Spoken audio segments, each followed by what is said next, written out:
আমার কোন উম্মত যদি আমাকে দুইটা অঙ্গের গ্যারান্টি দেয় যে তারা এই দুই অঙ্গের পাপ করবে না, আমি তাদেরকে জান্নাতের গ্যারান্টি দেই। এক নম্বরে মা বাইনা লিহিয়াইহি, দুই চোয়ালের মাঝখানে যা থাকে মানে জিহ্বা। আমার কোন উম্মত যদি আমারে গ্যারান্টি দেয় জিহ্বা দিয়ে কোনো মিথ্যা বলবে না, কাউরে বাজে কথা বলবে না, ঠাট্টা বিদ্রূপ করবে না, জিহ্বা দিয়ে যে এই পাপ কাজগুলো হয় এগুলো করবে না, আর দুই রানের মাঝখানে যে অংশ আছে লজ্জাস্থান, এই দুইটা অঙ্গের গ্যারান্টি যদি আমার কোন উম্মত আমারে দেয়, আমি আমার ওই উম্মতকে জান্নাতের গ্যারান্টি দিয়ে দেব। খবরদার ফেনীবাসী, খবরদার। মন চাইলেই যা মনে চাই মুখ দিয়ে বলা যাবে? আমার রাসূল সাল্লাল্লাহু আলাইহি ইসলামের 11 জন স্ত্রী, এর মধ্যে একজন স্ত্রী ছিলেন একটু স্থূল আকৃতির, মানে মোটা। কি ছিলেন জানেন? ওই স্ত্রীর নাম কি? সফিয়া। কি নাম? সফিয়া বিনতে হুয়াই ইবনে আখতাব। উনি আল্লাহর হাবিব সাল্লাল্লাহু আলাইহি ইসলামের সব স্ত্রীদের মধ্যে থেকে একটু স্থূলকার ছিলেন, একটু ফেটি ছিলেন, মোটা ছিলেন। আম্মা জান আয়েশা একবার ওনার প্রতি রেগে আল্লাহ রাসূল সাল্লাল্লাহু আলাইহি ইসলামের কাছে বিচার দিলেন যে আপনার মুটি বউ, মুটকি বউ। আল্লাহর হাবিব সাল্লাল্লাহু আলাইহি ইসলাম এই কথা শুনে রেগে গেলেন। আয়েশা, এটা তুমি কি বললা? তুমি সফিয়ারে মুটি বলে গালি দিলা। লাকাদ কুলতিলা কালিমাতান লাউ মুসিজাতহু লা মাসাজাতিল বাহর। আয়েশা, তুমি এমন একটা কথা সফিয়ার শানে বলেছো, এই কথাটাকে যদি সাগরের মধ্যে ঢেলে দেওয়া হয়, এই কথাটার তিক্ততা আর পঙ্কিলতা পুরো সাগরের নীল পানিকে মুহূর্তে কালো করে দিবে। এজন্য খবরদার, জিহ্বা সামলান। সাহাবারা রাদিয়াল্লাহু তাআলা আনহু আজমাইন, ওনারা জিহ্বা ধরে মাঝে মাঝে জিহ্বার মধ্যে বাড়ি দিতেন আর কাঁদতেন আর বলতেন, জিহ্বা, তোর কারণে কিয়ামতের দিন আমরা আল্লাহর কাছে ধরা খেয়ে যাব। মুমিন চাইলেই এই মুখ দিয়ে যা মনে চায় বলতে পারে। তাহলে 4 নাম্বার গাইডলাইন হচ্ছে লা ইয়াসখার কওমুন মিন কওম, কোন বিশ্বাসী বান্দা কখনো অন্য বিশ্বাসী বান্দাকে ঠাট্টা বিদ্রূপ করতে পারবে। 5 নম্বরে আল্লাহ বললেন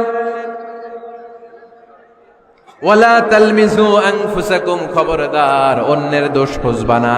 ও আমার বিশ্বাসী বান্দারা, নিজের দোষ খোঁজো, অন্যের দোষ খোঁজো না। দেখেন সমাজটারে শান্তিপূর্ণ বানানোর জন্য আল্লাহর পক্ষ থেকে কি সুন্দর মোরাল এন্ড এথিক্যাল ইনস্ট্রাকশনস, কি চমৎকার গাইডলাইন। অন্যকে ঠাট্টা করো না। ওয়ালা তালমিজু আনফুসাকুম, নেভার ডিফেম ইচ আদার, একে অপরের দোষ খোঁজো না, নিজের দোষ খোঁজো। কার দোষ খুঁজবেন? আরো জোরে বলতে হবে, কার দোষ খুঁজবেন? অন্যের দোষ খোঁজা যাবে? কিছু লোক আছে দেখবেন সারা দিন চায়ের দোকানে বসে এই বাড়িতে এই সমস্যা, ওই বাড়িতে এই সমস্যা, ওই বাড়িতে এই সমস্যা। তোর বাড়িতে কি সমস্যা? কিছু লোক আছে এই হুজুরের এইটা খারাপ, এই হুজুরের ওইটা ভালো না, এইটা খারাপ, এইটা সমস্যা, এটা সমস্যা। তোর কি সমস্যা? তোর সমস্যা তুই খুঁজে বের কর, নিজের সমস্যা খুঁজে বের কর। যে নিজে নিজের সমালোচনা করতে পারে সেই সর্বাপেক্ষা বুদ্ধিমান। এজন্য খবরদার আমার কলিজার টুকরা যুবক ভাইয়েরা, কখনো কাউকে ব্যঙ্গ করে, বিদ্রূপ করে, ছোট করে কোনো মন্তব্য করা যাবে না। কখনো অন্যের দোষ খোঁজা যাবে না। দোষ আমরা খুঁজবো, নিজের দোষ, ঠিক কিনা? দোষ আমরা খুঁজবো। কার দোষ? চিল্লায় বলতে হবে, কার দোষ? নিজের দোষ খুঁজতে হবে। যারা নিচু মনের মানুষ, এরা মানুষের দোষ নিয়ে কথা বলে। Small people talk about people, average people talk about things and stories, and great people talk about ideas. যারা নিচু মনের মানুষ, এরা মানুষের দোষ নিয়ে কথা বলে। যারা মাঝারি ধরনের মানুষ, এরা এলাকার ঘটনা বিভিন্ন বিষয় নিয়ে কথা বলে। আর যারা বড় মনের মানুষ, এরা আইডিয়া নিয়ে কথা বলে। তারা তাদের আইডিয়াকে কাজে লাগিয়ে সমাজটারে পাল্টে দিতে চায়। যুগ জামানা পাল্টে দিতে চাই না অনেকজন, এক মানুষই আনতে পারে জাতির জাগরণ। এক মানুষই বিপদকালে বাঁচায় কাফেলায়, ক্ষুদ্র ডিঙ্গি বাঁচায় জাহাজ অসীম দরিয়ায়। এজন্য নিজেকে শুধরাতে হবে। ওয়ালা তালমিজু আনফুসাকুম, অন্যের দোষ খোঁজো না, নিজের দোষ খোঁজো।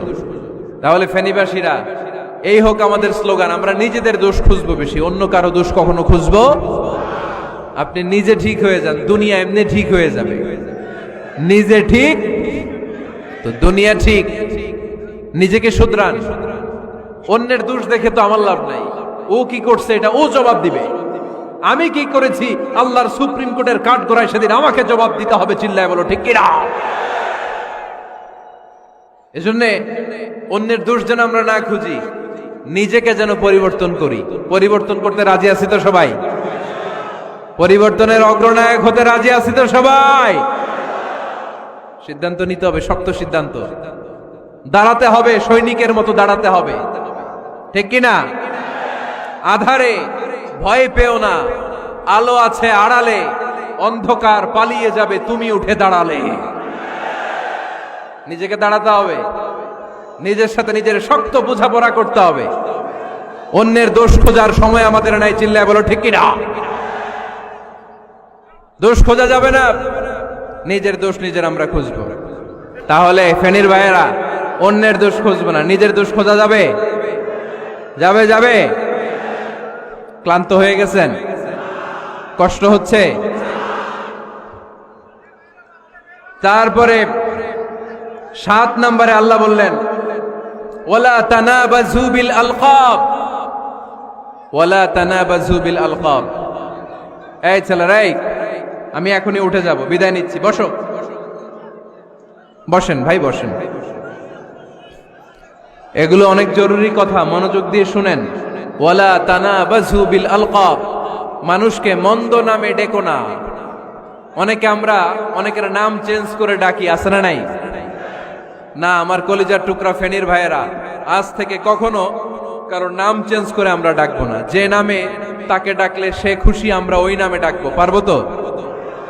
কারণ প্রত্যেকের নামটা প্রত্যেকের কাছে বড্ড দামি, প্রত্যেকের নামটা প্রত্যেকের কাছে বড্ড প্রিয়। আপনার নাম কি? লিটন ভাই, মাউল হক লিটন ভাই। আপনার কাছে মনে হইতে পারে, আরে লিটন একটা নাম হইলো, তো কত আছে আমাদের এলাকায়। না, এলাকায় অনেক আছে ঠিক, কিন্তু লিটন ভাইয়ের কাছে লিটন নামটা খুব আদরের, যত্নের, ঠিক কিনা? আমার নাম কি? আমার নাম মিজান। আরে মিজান একটা নাম হইলো নাকি? কত নাম আছে মিজান, এলাকার সিপাই পয়রাস। এটা ঠিক, অনেক নাম আছে মিজান নামে, কিন্তু যেহেতু এটা আমার নাম, আমার কাছে এই নামটা বড় দরদের, বড় যত্নের, বড় আদরের। কারণ এই নামটা আমার পরিচয় বহন করে। ভাইয়ের নাম কি? স্বপন। স্বপন ভাই এলাকায় অনেক আছে না? তো সিম্পল একটা নাম, কিন্তু না, স্বপন মিয়াজি ভাইয়ের কাছে এটা সিম্পল না, এই নামটা ওনার কাছে বড় যত্নের। মানুষ তার নাম খুব পছন্দ করে নিজের নামের, কারণ দেখবেন কাগজ আর কলম পাইলে সবাই নিজের নাম লেখে, খালি নিজের নামের সিগনেচার দেয়, আছে না নাই? এরপরে দেখবেন যে কক্সবাজারে গেলে সাগরের তীরে বালু পাইলেই বালুর মধ্যে নিজের নাম লেখে, আবার ওই নামের পাশ দিয়ে লাভও আঁকে, আছে না নাই? আমি অনেক দেখেছি, সাগর পারে গেলেই মানুষের মন উথাল পাতাল করে, তো সাগরের বালিতে নিজের নামটা বড় করে লেখে চারদিক দিয়ে লাভ, মানে এই নামটারে আমি লাভ করি। এটা প্রমাণ করে প্রত্যেকে নিজের নামটারে বড্ড বেশি ভালোবাসে, ঠিক কিনা? এজন্য ফেনীর সোনার টুকরারা, খবরদার বন্ধুরা, নিজেরা যেন একে অপরকে এমন নামে না ডাকি যে নাম শুনলে সে কষ্ট পায়।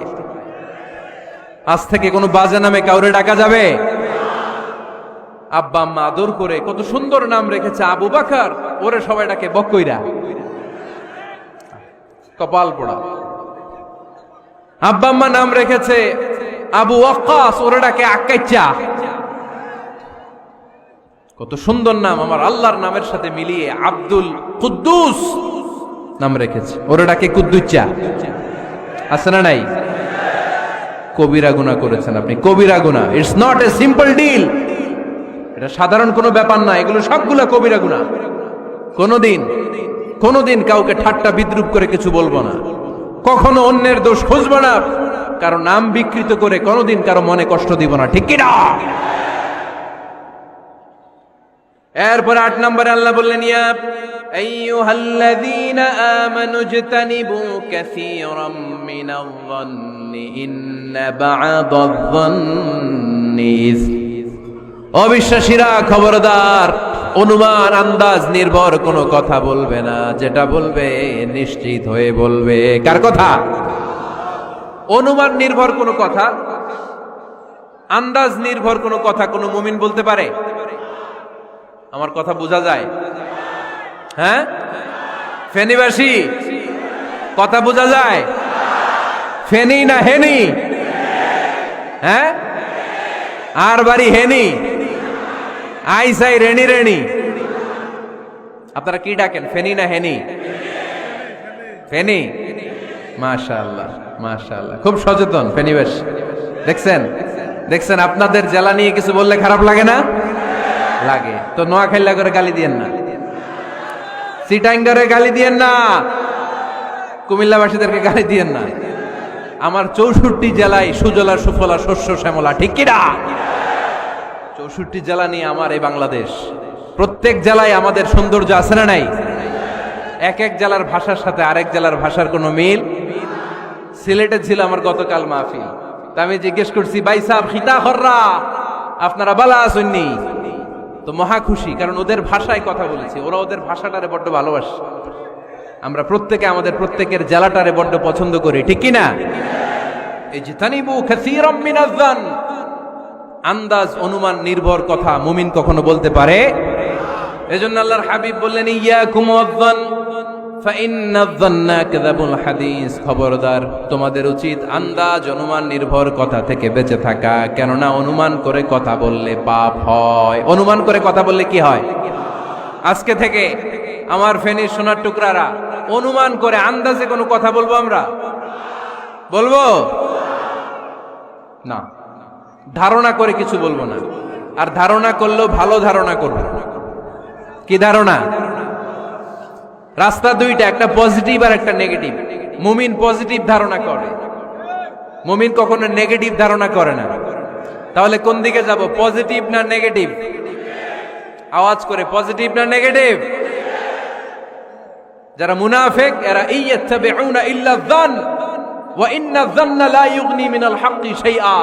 যারা মুনাফিক এরা আন্দাজ অনুমান নির্ভর মানুষের ব্যাপারে কথা বলে। আর আন্দাজ অনুমান কখনো সত্যের বিকল্প হতে পারে না। আন্দাজ অনুমান কখনো সত্যের বিকল্প হতে পারে? এজন্য দৃষ্টিভঙ্গি বদলান, জীবনকে বদলায় দিবে কে? আমরা কখনো কোনো নেগেটিভ কথা বলবো না, অলওয়েজ পজিটিভ।